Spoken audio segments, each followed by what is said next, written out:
اس دیش کو 1974 میں ایک ایسا آدمی ملا جس نے اس دیش کی کائنات بدل دی، اس دیش کو دنیا کے اندر نئی پہچان دی، ایک ایسی چیز، ایک ایسی طاقت دی کہ وہ طاقت ہے جو یہ سوچا کرتی تھی کہ ہم اس دیش پر کبھی حملہ کر سکتے ہیں یا کبھی اس کی زمین کو ہلا سکتے ہیں، ان کے پیر اکھڑ گئے، ان کے پنجے مر گئے، ان کی آنکھیں جھک گئی۔ وہ شخص ہے ڈاکٹر اے پی جے عبد الکلام، جن کو میزائل مین کہا جاتا ہے۔ کہاں سے وہ نکلے تھے؟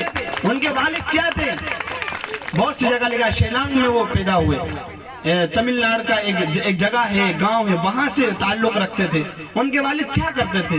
مچھواروں کو کشتیاں کرائے پر دیا کرتے تھے۔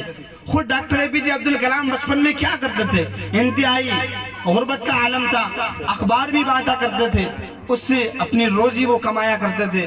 اور ایک بہن تھی، یہ بہت پرانی بات ہے، 1931 میں آپ نے جنم لیا تھا، 1931 کے اندر پیدا ہوئے تھے، لیکن یہ ایک ایسا انسان تھا، ایک ایسا ہیرا تھا جس نے ہمارے ملک کا سر فخر سے بلند کر دیا۔ 1974 میں سب سے پہلا ایٹمی بم اور پرمانو بم کا پریکشن اور اس کا امتحان اور اس کا پریکٹیکل کیا گیا ہمارے ملک میں۔ یہ ڈاکٹر اے پی جے عبد الکلام اور ان کی ٹیم کی دین تھی۔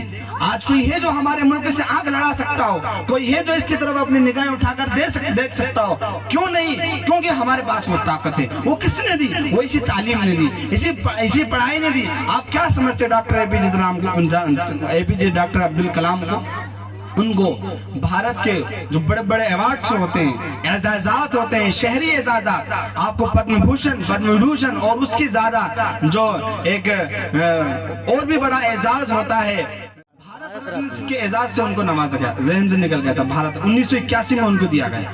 اور یہی نہیں، 2002 کے اندر ان کو دیش کا سب سے معزز عہدہ، سب سے باوقار عہدہ، جس کو ہم راشٹرپتی کے نام سے جانتے ہیں، صدر جمہوریہ جس کو کہا جاتا ہے، وہ ان کو جو ہے اس عہدے پر فائز کیا گیا۔ یہی نہیں، بلکہ 89% ان کے حق میں ووٹنگ ہوئی۔ ان کے سامنے بھی ایک تھی لیڈیز تھی، وہ برائے نام، لوگوں کو سب کو معلوم تھا کہ اس انسان کے بارے میں جو ووٹنگ ہوگی وہ صرف برائے نام ہوگی، فارملٹیز کے لیے ہوگی، کیونکہ اس بندے کے اندر وہ کوالٹی تھی۔ اور لکھا ہے ان کے بارے میں کہ جس وقت وہ راشٹرپتی بھون کے اندر تشریف لے گئے تھے، صرف ایک سوٹ کیس ان کے پاس تھا جس میں کچھ جوڑے کپڑے تھے۔ جب وہ 2007 میں ان کا کاریکال ختم ہوا اور وہاں